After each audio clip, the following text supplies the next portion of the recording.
listed your first class, 20 of them, and it reflects priorities. Say that.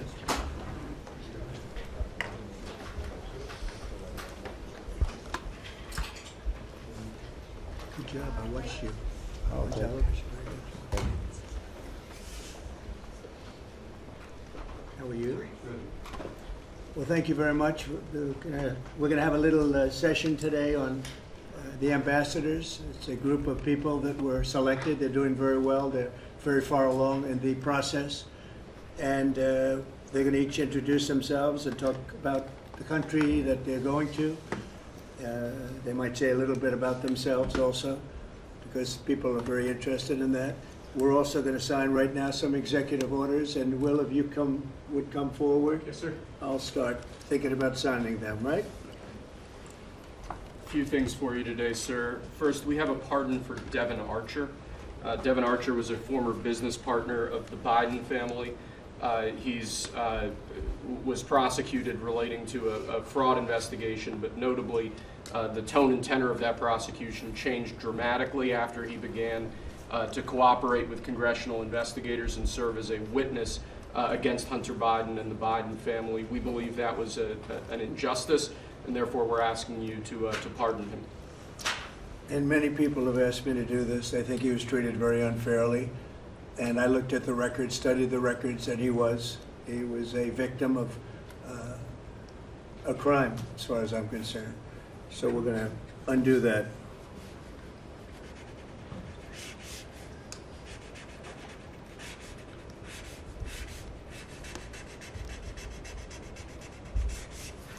All right. That's Devin Archer. Congratulations, Devin. Next, sir, we have a presidential memorandum for your attention. This memorandum requires the immediate declassification of all FBI files relating to the Crossfire Hurricane investigation. This was obviously one of the instances of the weaponization of law enforcement powers of prosecution against you and others. We believe that it's long past time for the American people to have a full and complete understanding of what exactly is in those files. Which gives the media the right to go in and check it. You probably won't bother because you're not going to like what you see. But this was total weaponization. It's a disgrace. Should never happen in this country. But now you'll be able to see for yourselves, all declassified. Is that correct? Would you Yes, sir. say?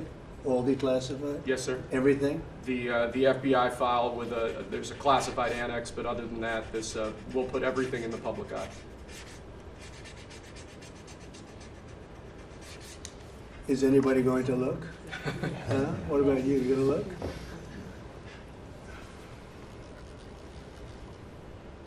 And frankly, the FBI should be ashamed of themselves, and so should the Department of Justice, and so should Biden. Okay? Next, sir, we have an executive order for your attention. We've taken action against a number of law firms that have participated either in the weaponization of government, the weaponization of the legal system for political ends, or have otherwise engaged in illegal or inappropriate activities. The law firm of Jenner and Block is one of these law firms. This is a law firm that, as you know, employed Andrew Weissman after he came off of the Mueller investigation. It's a law firm that's engaged in invidious racially and sexually discriminatory practices. It's also a law firm that has participated in the weaponization of the legal system against American principles and values, and we believe that the measures in this executive order will help correct that. And Andrew Weissman is the main culprit? He's certainly with respect to this firm. He is one of a number of reasons that we believe this executive order is warranted. He's a bad guy.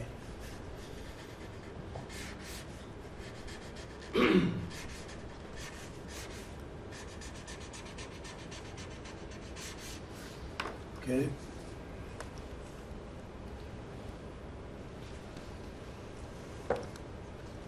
Next, sir, we have an executive order for your attention relating actually to government payments. Historically, checks issued by the Treasury are, I believe, 14 times more likely to become the subject of fraud than electronic transfer payments.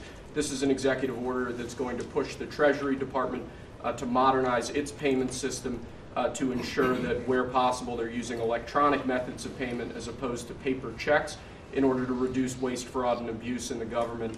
which is obviously an endeavor that we've been pursuing in numerous aspects of government under your leadership. It's basically modernization of equipment and methods, and it's something that really I think he's going to be a great Secretary of the Treasury wanted, Scott, and so we're doing this, and we have other modernization programs going on. We could let somebody else, whoever's next, whoever that may be, do it, but it's something that should have been done 25, 30 years ago.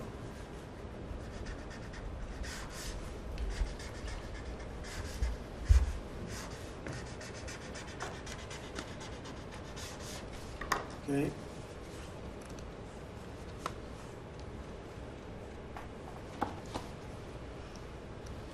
Along similar lines, sir, this is an executive order.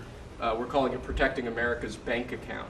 The basic idea here is that instead of having lots of different departments and agencies and offices issuing payment, often without justification, often without any provided rationale, we're going to be centraling payment processes where possible in the Department of the Treasury and ensuring that measures are taken in Treasury against waste, fraud, and abuse to ensure that money that's leaving the public treasury is as protected as it possibly can be. All right, good.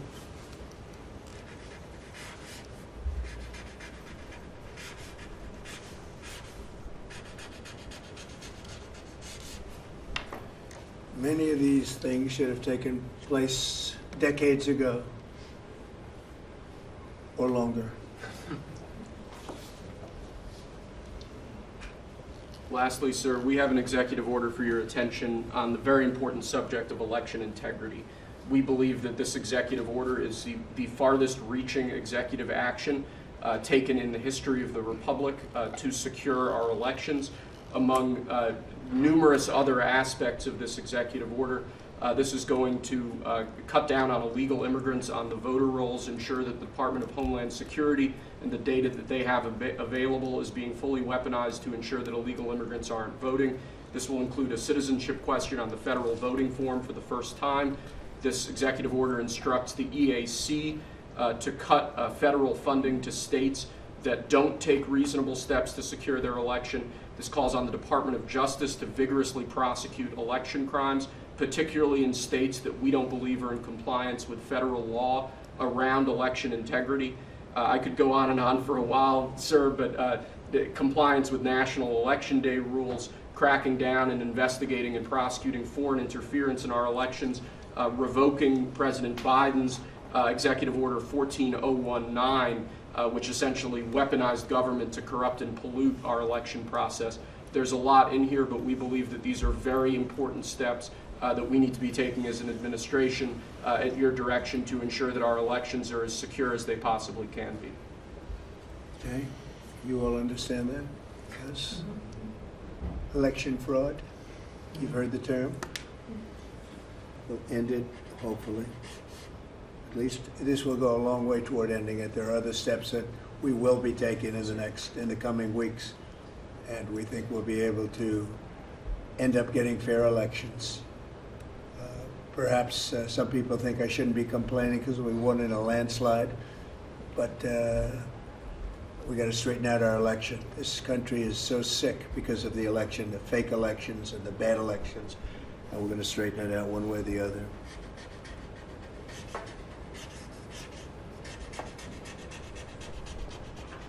And it's an honor to sign this one. To sign all of them, but to sign this one is a great honor.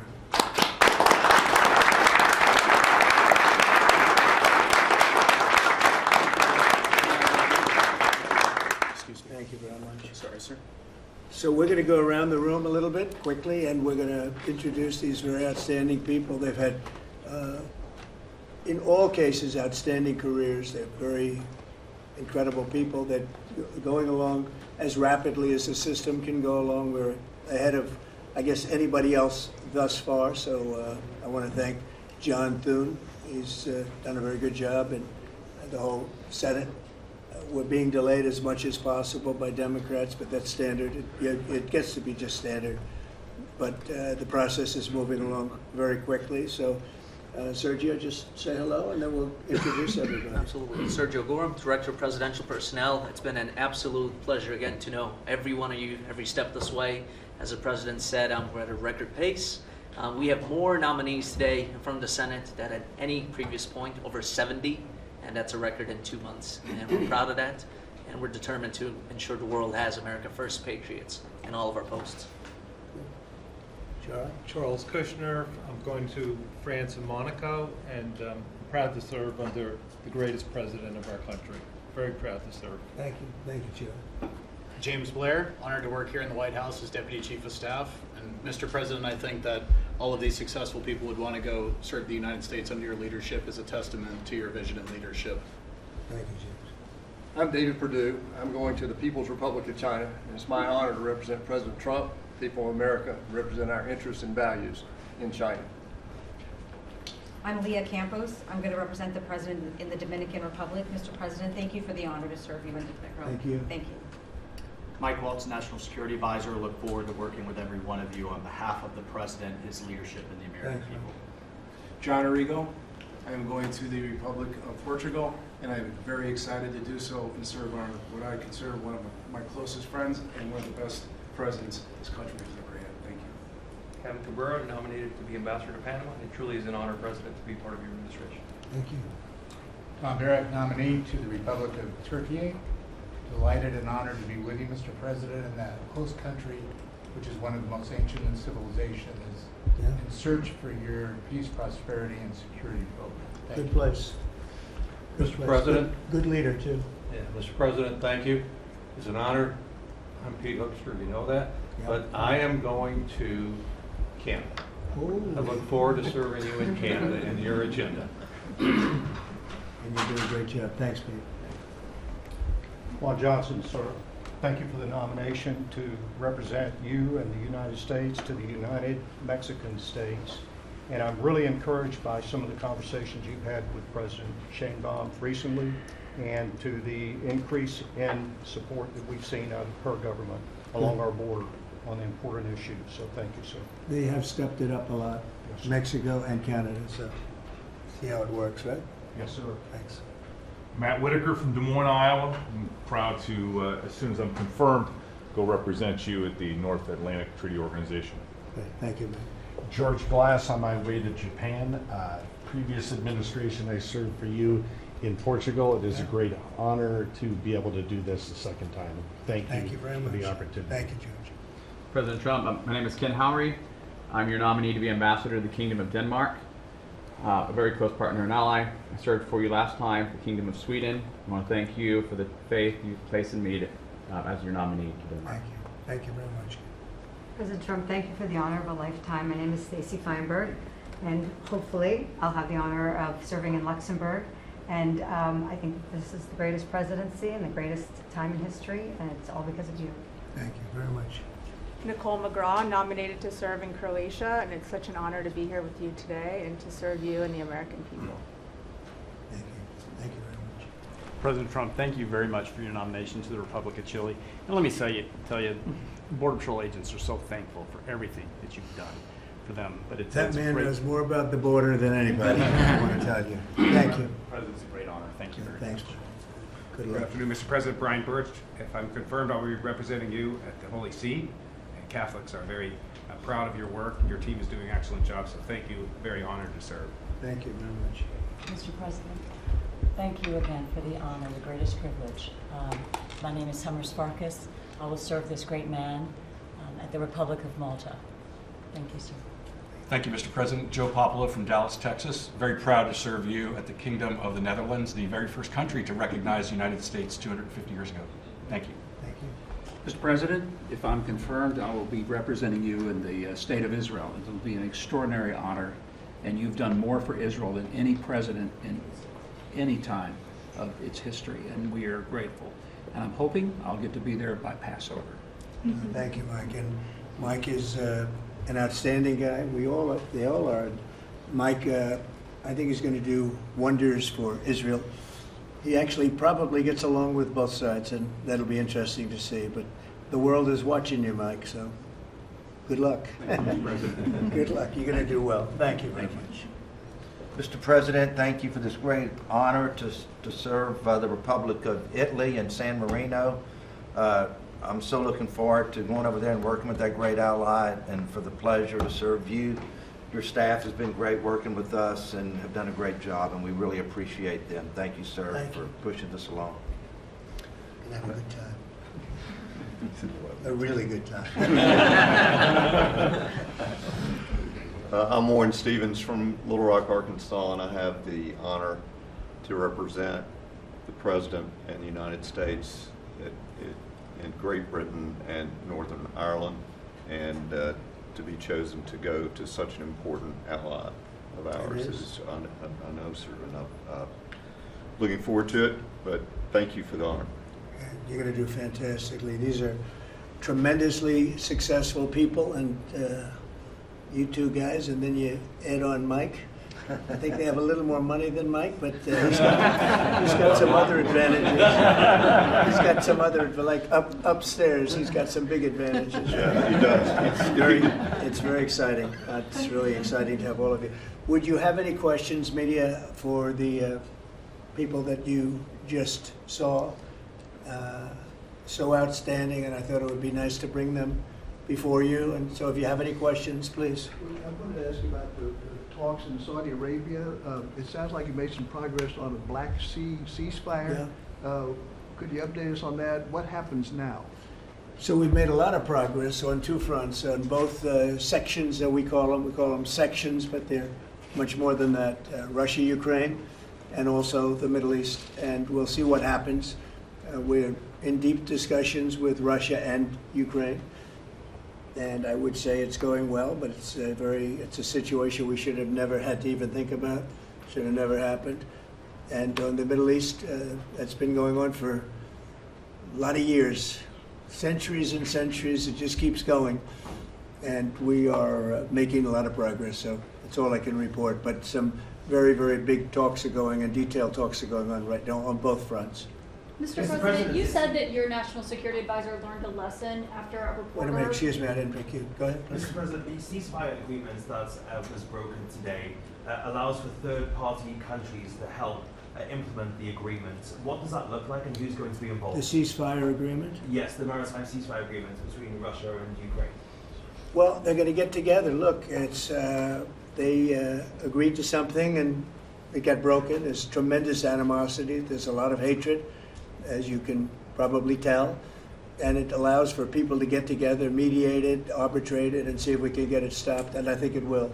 That'll get stopped. What countries are you looking to work with, sir, to help implement and monitor that ceasefire? We have other countries involved, and they're involved very strongly in the process, and that'll be resolved. That's actually, as bad as it is, that's the least of the problems. So we'll get that resolved, and we are being aided by other countries too. Yes, please. Yes. Brian? Tomorrow, the subcommittee on DOGE is going to review funding for NPR and PBS. Now, every Republican president has always promised to take away this money that's going to these two public news outlets. If they're successful, I know Senator Kennedy has backed it, Marjorie Taylor Greene in Congress has backed it. Would you be interested in defunding and taking away taxpayer dollars to NPR and PBS? Well, I would love to do that. I think it's very unfair. It's been very biased, the whole group. I mean, a whole group of them. And frankly, there's plenty. Look at all the media you have right now. There's plenty of coverage. I was from a different age, and they spend more money than any other network of its type ever conceived. So the kind of money that's being wasted, and it's a very biased view. You know that better than anybody. And I'd be honored to see it end. We're well covered. Look at all the people that we have here today. We're well covered, and we don't need it, and it's a waste of money, especially. I don't even know what DOJ's recommendation is. I assume their recommendation is to close them up. Well, after they hear all the testimony, I think they're going to make a decision relatively sooner than later. Yeah. But we'll see what that turns Yeah, out. I can't imagine that they wouldn't, because they have found so much waste, fraud, and abuse, hundreds of billions of dollars, and just waste, fraud, abuse. You heard yesterday some of the new things that were found. 22 billion just in environment, billion. You know, if you had 22 million, Warren, it would be nice, but 22 billion put into environmental accounts. One was 2 billion into one account, Stacey Abrams, where they had $100 in the account. And just before I came in, they put $2 billion. And you guys are looking, so you mean 2 million or maybe 200,000? No, $2 billion were put in the account. What do you think of that, Mike? Do you think that's a straight deal? 2 billion? Just write me the check, Mr. President. I'll take it with me to Israel. It's it's a horrible thing, and we have so many of those things. So they've done an incredible job, and the country wants to hear it. I think Doge is actually very popular because of what's happening. They're hearing about all of these scams and for big money, tremendous amount. And when you add it up, just hundreds of billions of dollars being wasted, and much of it's fraud. You know, we talk about waste. And it is waste and abuse, but a lot of it's fraud Can I too. follow up on something? Yeah, go ahead, Brian. I just want to follow up on that. If Planned Parenthood is defunded, would you look into the harvesting of baby organs that they've done throughout the years and maybe go after some criminal prosecution on that? Well, I think you're talking about a subject that is a heated subject, and we'll look into it. We're going to look into everything, but that's certainly a subject that's been debated for a long time, and we will look into it, yeah. Mr. President, Some senators have expressed hope that the White House will support a rescission package to codify some of the Doge cuts into law. Where does the White House stand on that? And are you making progress? Which on package? A rescission package to codify some of the Doge cuts into law. You know what? It would be great. I think we're going to do that. I think they're going to do it. I think we're also going to be codifying a lot of the executive orders that we've done, which have been very popular. And we're looking at one, I will tell you right now, that I think perhaps will be controversial, but not with the people, and that's sanctuary cities. We're going to end sanctuary cities for some of these jurisdictions that aren't cooperating with law enforcement. They're guarding criminals. They're taking the rights away from the citizens of their state and their city. And we're going to be ending sanctuary cities if we find it necessary to do in certain major areas. And we may just end the entire thing altogether because it's just a way of protecting criminals. And nobody else is benefited by that. And for some reason, Democrats want to keep and they want to shield criminals from being sent back to their countries or being sent to prison. And in the meantime, the crime rate has gone through the roof. Under Biden, it was through the roof. It's starting to come down, but we're taking a lot of people out of here. So we may be presenting you very shortly with a executive order ending sanctuary cities. Mr. President, are you going to change any of the practices that your national security officials used after a reporter was inadvertently added to a group chat about attacks on Yemen? Well, I think it's a question I've been asked now, and I've given a few answers, and they've all been the same. We have an amazing group. Our national security now is stronger than it's ever been. We have had a very successful, numerous attacks on that area. These are people that shoot down ships, not only our ships, ships all over the world. They're shooting down right out of the water and damaging them badly, or they're going down. They're also shooting anything that happens to be flying in the area. We hit them very hard. There was no classified information, as I understand it. They used a app, if you want to call it an app, that a lot of people use, a lot of people in government use, a lot of people in the media use. And I think I'll ask Mike. Mike is here. Do you want to respond to that, please? Yes, Mr. President. You asked about lessons. I think there's a lot of journalists in this city who have made big names for themselves, making up lies about this president, whether it's the Russia hoax or making up lies about Gold Star families. And this one in particular, I've never met, don't know, never communicated with, and we are looking into and reviewing how the heck he got into this room. But I'll tell you what, the world owes President Trump a favor. Under Biden, global shipping was shut down. Pinprick attacks, months between them, our destroyers being fired upon dozens of times. President Trump took decisive action with his national security team, took out the head missileer, knocked out missiles, knocked out headquarters, knocked out communication sites. And for once, as we hear, as you all hear from every one of our allies, thank God for American leadership again. Thank God for American strength. You're welcome.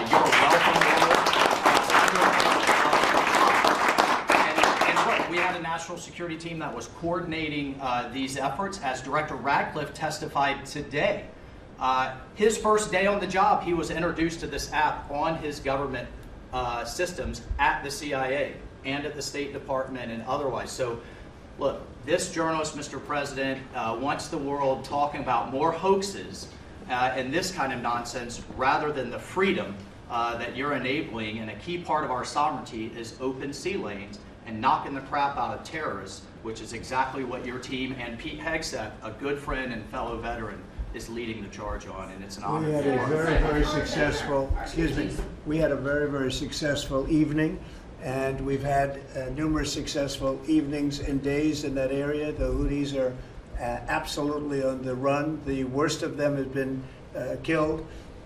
This should have been done a long time ago by Biden, but Biden was an incompetent president. He couldn't do anything. He didn't know where he was going. He had no clue. This guy had no clue. This should have been done a long time ago. As they shoot missiles at ships, randomly shoot missiles at ships, and they make their own missiles. You know, this is not an incompetent group of people. They make their own missiles. They get the missiles also from Iran. It's an offshoot of Iran, another offshoot. You have Hamas, you have Hezbollah, you have the Houthis. You got a lot of stuff going on with Iran. And we sent a letter to Iran. You're going to have to be speaking to us one way or the other pretty soon, because we can't let this happen. But that's an app that a lot of people use, and somebody got on. I mean, happened to know the guy's a total sleazebag. The Atlantic is a failed magazine. Does very, very poorly. Nobody gives a damn about it. This gives it a little bit of a shot. And I will tell you this, that they've made up more stories, and they're just a failing magazine. The public understands that. He's a very good man. That man is a very good man right there that you criticize so strongly. He's a very good man, and he will continue to do a good job. In addition to him, we had very good people in that meeting, and those people have done a very, very effective job, and you're going to see it. And it goes on, by the way. It's going to go on. And I think the Houthis wish that it didn't happen, but that's what it's all about. We have to create a safe country, a safe world, and that's what we're doing. Do you worry that national security was put at risk, Mr. President? Of senior officials using signal. Do I plan to ban who? The use of signal to communicate from senior officials. Well, I don't know what this, I don't know anything about Signal. I wasn't involved in this, but I just heard about it. And I hear it's used by a lot of groups. It's used by the media a lot. It's used by a lot of the military, and I think successfully. But sometimes somebody can get onto those things. That's one of the prices you pay when you're not sitting in the situation room with no phones on, which is always the best, frankly. But you know, the best is to be there. In fact, oftentimes I've been in fact, just last week I was in the situation room on something very important, and we had a couple of people hooked up by line, and I said, cancel the line. Sorry, fellas, what you do is we'll tell you all about the meeting, because I know people do get on those lines, whether it's Signal or anything else. Yeah. So are you going to change any procedures as a result of this? Well, I mean, look, we look at everything, and you know, they've made a big deal out of this because we've had 2 perfect months. We are bringing in business. We have another one announced tomorrow, a big one, very big. Like in the history of our country, nobody's ever seen anything like it. And I think probably a lot of people are saying they started by saying it was the greatest first month that a president has ever had, and I think that's true. And now they say it's the best second month, and they had to find something. And this certainly will look at this, but the main thing was nothing happened. The attack was totally successful. It was, I guess, from what I understand, took place during, and it wasn't classified information. So this was not classified. Now, if it's classified information, it's probably a little bit different. But I always say you have to learn from every experience. I think it was very unfair the way they attacked Michael. He's a good person. The person that was on just happens to be a sleazebag, so maybe that's just coincidence. I don't know. But you are going to conduct an investigation. Would it be a problem if the Atlantic released all the text messages if they're not classified? Well, I don't know. I'd have to ask the military about that, because you know, maybe you wouldn't want that. I don't know. I will say this: that from what I heard, the man that we're talking about, who's not somebody that I don't think most people have ever heard of, he left. He found it very boring, and he left early. He got off the line very early. So I can't speak to it other than that. So he's made up a lot of stories, and you know, I think he's basically bad for the country. But it's a failing venture, very failing venture. They're very upset, and a thing like this is publicity for them. But I don't think we should allow people that are very good, like that man sitting right at the end of the table who's done a great job. We shouldn't allow them to be hurt by it. Mr. President, can I follow up on that? Yeah, go ahead. Are you saying you're okay with the continued use of Signal by administration officials? No, that's not what I said. I said we'll look into it, but everybody else seems to be using it. It seems to be the #1 used device or app, whatever you want to call it, and we will certainly look. If it was up to me, everybody would be sitting in a room together. The room would have solid lead walls and a lead ceiling and a lead floor. But, you know, life doesn't always let you do that. In the meantime, the attack itself that we were talking about and discussing has been an unbelievable success. But you will conduct an investigation, is what you're saying into this. We'll look into it, sure. Who's gonna I would lead that look into it, sure. investigation? I want to Is look that into the FBI or anything who's like looking that. I would ask them. It's not really an FBI thing. It's really something having to do with security. Security, like, will somebody be able to break in? Are people able to break into conversations? And if that's true, we're going to have to find some other form of device. And I think that's something that we may have to do. Some people like Signal very much. Other people probably don't. But we'll look into it. I think, Michael, I've asked you to immediately study that and find out. If people are able to break into a system, now in this case it wasn't that this attack was going on and nobody found out anything. And again, the person that was on, as I understand it, he left very early because he didn't find it very exciting. But I think it's something you should look into. Yes, sir, we are. We have our technical experts looking at it. We have our legal teams looking at it. And of course, we're going to keep everything as secure as possible. No one in your national security team would ever put anyone in danger. And as you've said, and we've repeatedly said, the attack was phenomenal and it's ongoing. But the media wants to talk about everything else except for the hostages you're getting out of the Middle East, Iran on its back foot, sea lanes getting reopened, peace in Europe. As we just saw today with a Black Sea ceasefire, we were just on with Steve Witkoff, myself, our team in Saudi Arabia. They want to talk about all this other stuff except for your amazing successes and the successes of your team. One of the other things, and sometimes you have to move very quickly, and there are other devices that are very good, but they are very, very cumbersome, and you're not able to use them and from a practical standpoint. So all we can do is find out the best we have with modern technology. They'll probably get better over the years. Yeah, go ahead. Sir, on the Black Sea, so the Kremlin has said that there are several conditions that would need to be met for this agreement to happen. This includes sanction relief for banks and some companies. Did the U.S. agree to all of those conditions that they laid out? They will be looking at them, and we're thinking about all of them right now. There are about 5 or 6 conditions. We're looking at all of them. Hegseth said that it's looking into how a journalist got added to that Signal chat. Is it possible that there could be a firing of even a lower mid-level official once that person is identified? About what? About the Signal chat that we've been discussing. We've pretty much looked into it. It's pretty simple, to be honest. It's not. It's just something that can happen. It can happen. You can even prepare for it. It can happen. Sometimes people are hooked in and you don't know they're hooked in. They're hooked into your line and they don't even mean bad by it. But it's not a perfect technology. There is no perfect technology. The really good ones are very cumbersome, very hard to access. And I think we're going to look at, we always want to use the best technology. This was the best technology for the moment. But again, it wasn't classified, so they probably viewed it as being something that wasn't that important. And it obviously, with the attack being, I mean, I don't know if it's been read out to you yet, but that attack was a tremendous success for the U.S., a tremendous success. Who said the information, Go ahead, was please. not classified? Do you think that Mike Waltz made a mistake, and does he need to apologize? No, I don't think he should apologize. I think he's doing his best. It's equipment and technology that's not perfect, and probably he won't be using it again, at least not in the very near future. What do you think? That's sir. I agree with you. Let's get everybody in the room whenever possible.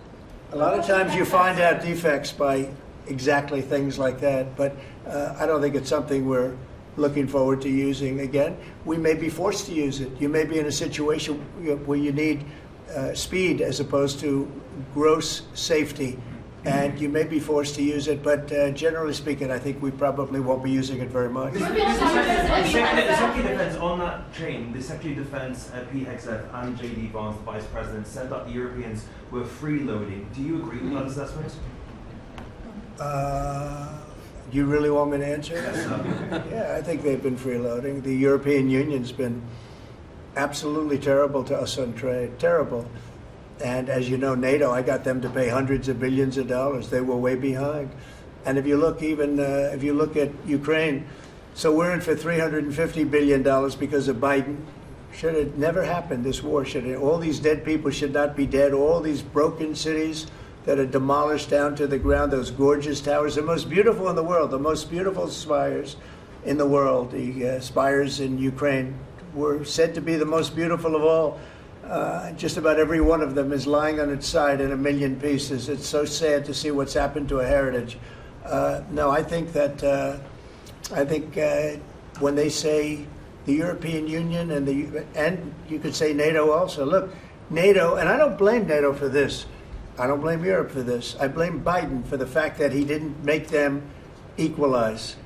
And to this day, I said to him, you got to catch up, you got to equalize. But why are they in for $100 billion and we're in for possibly $350 billion? It shouldn't be. It shouldn't be.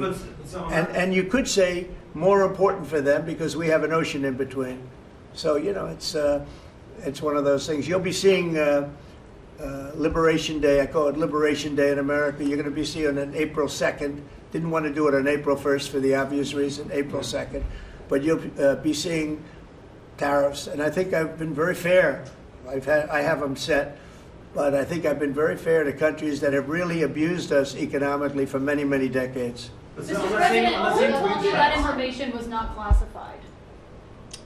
Another question? Which of your national Please, security go ahead. advisors Just told you following that? up on your comments on the economy, there is reporting that consumer confidence fell for the fourth straight month. What is your message to Americans who are concerned about? Well, I know terrorism? this, that for the first time in like 50 years, right track, wrong track, we're on the right track. And I think people see that. And if you look at prices, prices are way down. You know, when I first came here, the first time I met with you people officially, they were screaming at me about eggs. I said, I've been here for a week and I'm being yelled at about eggs. Egg prices have come down 45, 50% in the last week and a half. And our Secretary of Agriculture has done a great job. As you know, Brooke, she's done a fantastic job, and others working with her have done a great job. But we brought eggs down at a level that nobody thought we could get at. I inherited that situation, and I inherited a grocery situation. The groceries went way up, an old-fashioned word, but it's a very descriptive word. Groceries have gone through the roof. And I used to campaign on it. I used to say we're going to get groceries down, and we have got it down. I watched a certain newscast over the weekend, and a congressman, Democrat congressman, said, well, Trump's done a lot, I agree. He's been great on the border, he's been great on the military, but you know he hasn't brought prices down. That's false. Gasoline's way down. Eggs are way down. Groceries are down very substantially, but down. Almost everything's down. Now, I'd like to see interest rates come down a little bit, and you're going to see billions of dollars, even trillions of dollars coming into our country very soon in the form of tariffs, because we were abused by presidents that, frankly, in all fairness, it wasn't their expertise, but they had no idea what they were doing. Mr. President, you say tariffs will create more jobs here in America. Oh, So yeah, sure. It's which going to states- agree. which It'll states it'll create a lot of money and more jobs. But if you look, so in the last, these gentlemen would know about it, and ladies, because some of the ladies are great businessmen in this room that are becoming ambassadors. Great, really great, top of the line. When you look at the number of companies that have said, like we're close to, I would say close to $4 trillion. We never had numbers like that. The number one chip maker in the world from Taiwan coming in with $200 billion. We have Apple. Look at Apple. $500 billion. $500 billion. They're going to build plants all over the United States. They were all being built in China.